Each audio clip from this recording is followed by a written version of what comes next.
Point Pleasant, West Virginia, a city with a rich history.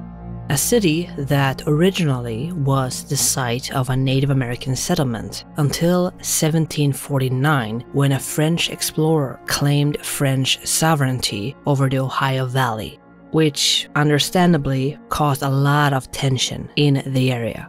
In 1774, the Battle of Point Pleasant was fought on the future site of the town. A battle considered to have been one of the first conflicts of the American Revolution by some historians.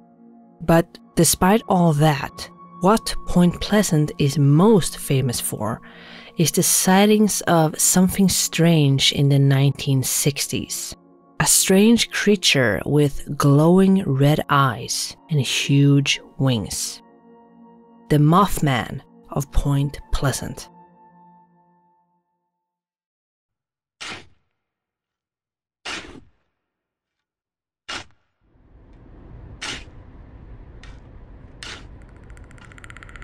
The story began on November 12, 1966, when 5 gravediggers were in a cemetery preparing a grave for burial when something huge suddenly flew over them. Startled, they began looking around the cemetery. Then one of them spotted a creature that was moving from tree to tree across the cemetery. A large brown creature with big wings that to them looked like some kind of humanoid. Then, only a couple of days later, on November 15th, 2 couples, Roger and Linda Scarberry and Steve and Mary Millette, were driving in an area outside of town at night. When passing the site of the old West Virginia Ordnance Works, an area known locally as the TNT area, they spotted a large black creature that was standing at the side of the road. To them, the creature looked like a slender, muscular man about 7 feet tall, with 10-foot white wings folded against its back. It had red eyes that appeared to glow in the headlights of the car. These glowing red eyes also seemed to have a hypnotic effect on the car's occupants, rendering them unable to look at this creature for too long. Now terrified, they sped away to try to get some distance between themselves and the creature. But when they looked back, they realized that the creature was now following the car, moving extremely fast. In fact, the creature supposedly pursued them as far as the Point Pleasant city limit, before it quickly vanished with a screeching sound. After arriving back in town, they stopped the car once again and began trying to make sense of what they had seen. After some discussion, they eventually decided that what they had seen was nothing more than a large bird that was very aggressive. To prove this point, they then decided to turn around and drive towards the TNT area again. But it wouldn't be long before they spotted the creature again. This time, it would disappear into the night sky as soon as the car's headlights landed on the creature. This second sighting proved too much, and they decided to drive back to town and report what they had seen to the local sheriff. Despite the police not believing their claim, they did head out to the area to investigate, but they found nothing.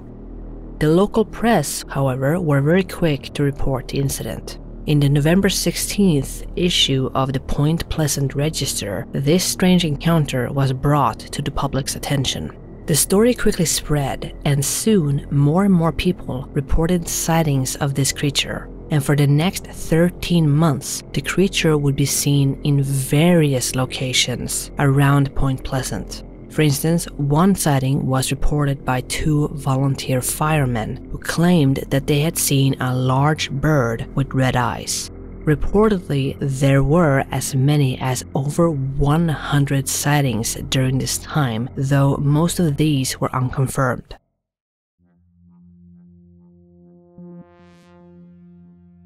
So what does this creature look like, according to some people who have claimed to have seen it? Well, it's supposedly a bipedal winged humanoid. Despite being called the Mothman, the appearance is more akin to that of a large humanoid owl. Aside from having red glowing eyes, the details of the Mothman's face have never been properly described, which has led to a lot of variations in how the creature has been interpreted by artists.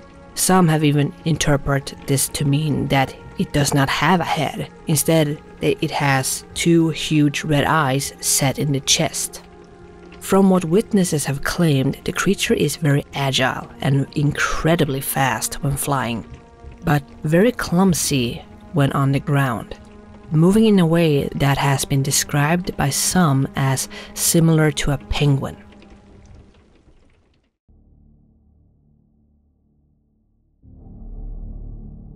The increase in reported sightings also led to increased reports of other strange phenomena. People would begin reporting disruption of electronic devices such as telephones, police dispatch radios, and televisions. For instance, one person who gave such a report was a contractor named Newell Partridge, who told the county sheriff that one night he had aimed a flashlight directly at a creature in a nearby field, and this creature had eyes that glowed like bicycle reflectors. He would also report buzzing noises from his television. He would also report his German Shepherd going missing. One evening, the dog, which was named Bandit, would bolt into the woods near their home in Salem, West Virginia, after they spotted two glowing red circles. Partridge would run into the woods after the dog. He spent some time looking for Bandit but was unable to find him. The only thing that he found were paw prints that went in circles before vanishing completely. Reportedly around the same time as the Mothman sightings, many people would also report seeing strange lights in the sky. This eventually led to the Mothman and these UFOs that were supposedly spotted in the area becoming connected, with many even speculating if the creature known as the Mothman was even from Earth. It seemed as if wherever you saw the Mothman, people would also report seeing UFOs. But the weirdness does not stop there. UFO hunter and author John Keel wrote a book called The Mothman Prophecies, which helped popularize the legend of the Mothman. The book documents Keel's attempts to locate this creature, and it also discusses the Silver Bridge incident as well as the connection to UFOs. In his investigations, Keel would eventually be joined by a reporter for the Athens Messenger named Mary Hyre. She is credited as being one of the first reporters to cover the Mothman story when it first happened, and she had some strange experiences of her own. In January 1967, she was working late in her office alongside her circulation manager when a strange man entered her office. This man was short, had thick glasses, and black hair in the style of a bowl cut. The man would ask them for directions to Welsh, West Virginia. The longer the conversation went on, the more awkward this man became. He eventually just left right in the middle of talking to Hyre and her manager, but before he left he stole a pen, and she could reportedly hear him laughing as he exited the building. According to Hyre, she would later see that same man in Athens when he jumped into a black van that seemed to appear out of nowhere. She would also reportedly hear rumors that men in black suits were going around the town as well as neighboring areas to tell people to stop spreading this tale of the Mothman creature. After the collapse of the Silver Bridge, Hyre would be approached once again by a stranger in a black suit. During Christmas week, another man would enter her office. This man was dressed in a black suit with a black tie. He had high cheekbones, narrow eyes, and an accent that she couldn't place. The man began asking her questions, but he was not interested in the bridge or the disaster. No, he wanted to know about the reported UFO sightings that happened shortly before the bridge collapsed. Hire was very busy as the Silver Bridge incident had just happened. So to get rid of him, she just handed him a file of related press clippings, but he was not interested in those either. In fact, this man would insist on speaking with Hire until she eventually got fed up and dismissed him from her office. This same man would reportedly visit several witnesses about these UFO sightings, and he allegedly made all of these witnesses very uneasy and uncomfortable. When someone asked him who he was, he claimed that he was a reporter from Cambridge, Ohio, but he apparently did not know where Columbus, Ohio was, even though the two towns are just a few miles apart. I'm not really sure how that came up in conversation, but that was allegedly something that the witnesses found odd. Despite the numerous reported sightings of the creature, no credible physical or photographic evidence has ever been found to support the existence of this creature. Almost all of the images that we have of the Mothman are either a case of mistaken identity or done for artistic purposes. This has of course led a lot of people to become very skeptical about this whole thing. Even so, the Mothman became a fixture in the town, with its presence felt everywhere. In addition to all of the sightings and other strange phenomena, the creature also became known as a harbinger of tragedy, a celestial omen of looming disaster.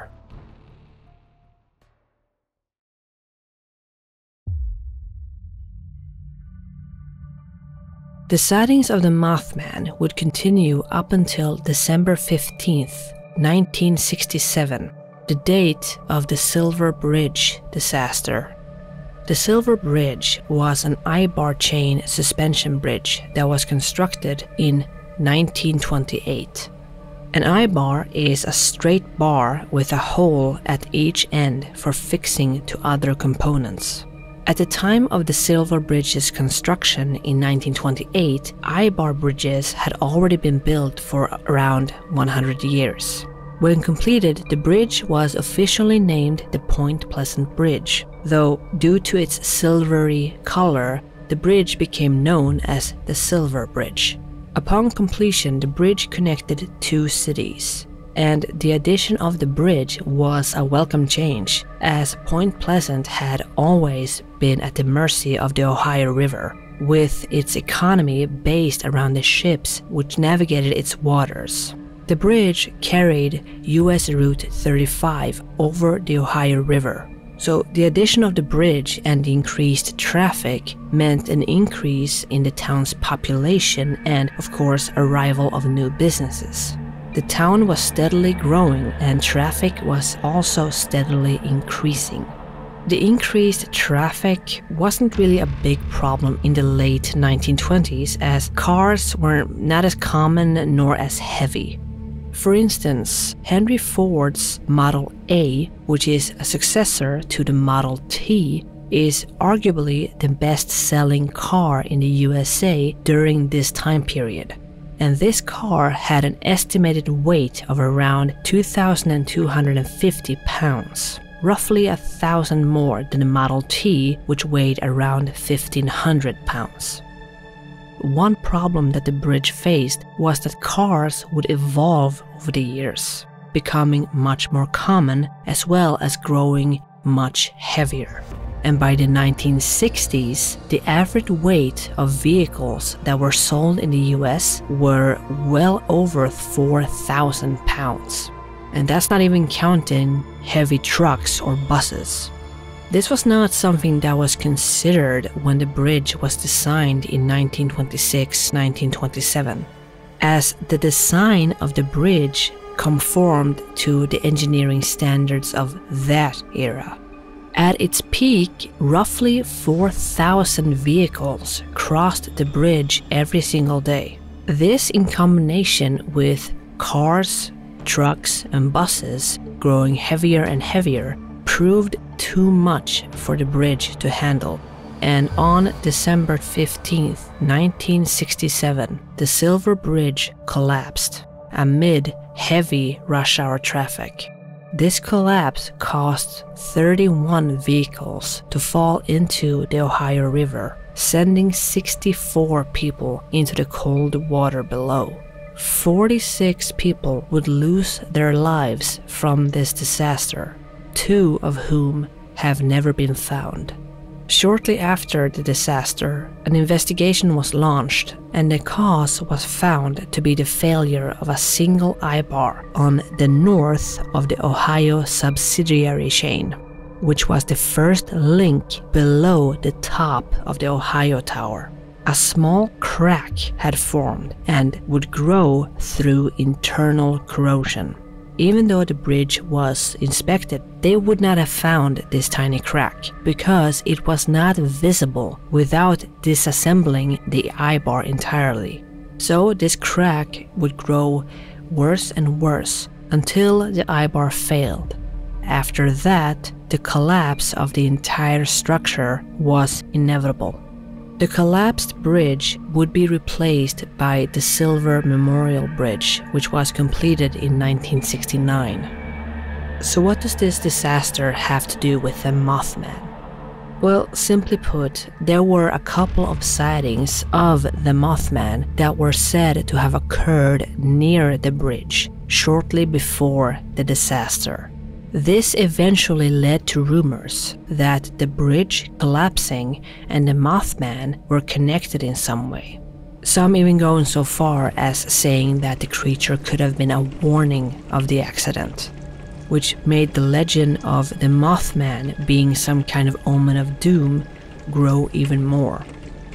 But even so, the nationwide attention of these sightings would simmer down with the collapse of the bridge. Many people living in Point Pleasant knew someone who was on the bridge that day. So many felt that the talk of some kind of creature being connected to the disaster was in poor taste. Following this, the reported sightings of the Mothman would decrease until they stopped completely.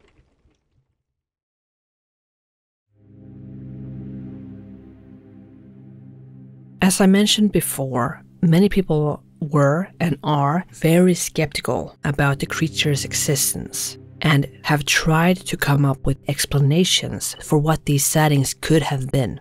The most common theory is that the majority of sightings was simply a case of mistaken identity. The creature that people were seeing was actually a large bird.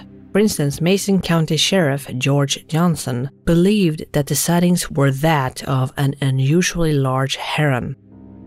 One of the more popular explanations for the Mothman creature is that it was a sandhill crane.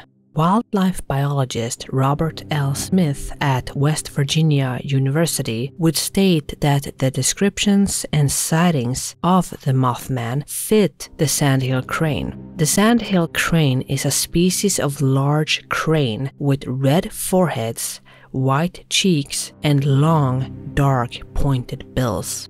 It can grow to around 4 feet and has a 7-foot wingspan. Sandhill cranes normally frequent the edges of bodies of water, and Smith theorized that one of these birds may have wandered out of its migration route, and then became mistaken for another creature entirely since it was not native to the region. Other types of birds have also been suggested, such as a barred owl, which is a bird common in West Virginia. In this case, the glowing eyes is theorized to be a red eye effect caused by the reflection of light from flashlights or other bright light sources. A great blue heron, which is a bird typically seen in West Virginia along the edges of rivers, lakes, and wetlands, is said to have been the culprit in cases where eyeshine was not noted. There's also a theory that relates to the area where the famous sighting occurred, the TNT area. North of Point Pleasant is the West Virginia Ordnance Works, which was a United States ammunition manufacturing facility constructed and operated during World War II. The site was disposed of following the war, and the land was utilized by creating a landfill, the McClintic Wildlife Management Area, which is the area known as the TNT area, the Mason County Airport, and an industrial park. In 1979, fishermen in the wildlife management area reported that chemicals had been left to seep into the water. In 1981, other residual contaminants from World War II operations were discovered in the area, and by September 1983, the site was listed on the National Priorities List, which lists sites with known or threatened releases of hazardous substances, pollutants, or contaminants throughout the United States. After this was discovered, the area would be considered among the national top 10 most polluted sites. So if we go back to the Mothman, it is speculated by some that perhaps these toxic materials have seeped into the neighboring wildlife preserve and affected nearby animals, perhaps causing them to mutate in some way or just making them look very ill. Many mistaken identity theories often go hand in hand with the idea of faulty memory. Whether we like it or not, or based on the comments I get, like hearing it or not, humans have a tendency to remember things wrong. That does not mean that we're doing it intentionally. One example of this is something called imagination inflation. This is when a person remembers details of a memory that are exaggerated versions of an actual event, or remembering details of a past event that didn't actually happen. As I said, this is not done to be malicious or to lie. Rather, the individual really do believe that they remember what they remember, which means that the sightings of the Mothman may have been genuine sightings. But maybe the details are not the way they remember them. If the toxic waste theory has any merit to it, then it is possible that people were seeing something scary out there. A mutated or sick creature illuminated by a car's headlights in the blackest night would be terrifying all on its own. And if that story spreads, it's very likely that it would take on a life of its own. The final theory is a short one, but I should mention it because it has been brought up. The whole thing was a hoax, or a prank pulled by someone who was hiding out in the TNT area at the time. Someone who decided to entertain themselves by scaring the locals.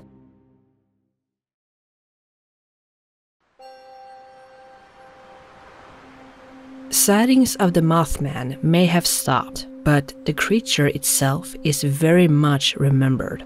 Point Pleasant has an annual Mothman festival, a statue of the creature that was unveiled in 2003, and there's even a Mothman museum in town.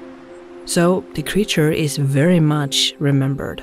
There are some newer sightings popping up every now and again. One was in 2017 when a man driving along a state highway allegedly saw something jump from tree to tree. According to this anonymous man, he stopped the car, grabbed his camera or his phone, and snapped a few pictures. He then sent these pictures to a local news station, who would air the pictures in a report, which reignited the interest in the Mothman once again. In the end though, there is no real way to determine just what people were seeing in Point Pleasant in the late 1960s. We can speculate as much as we want, but we will never truly know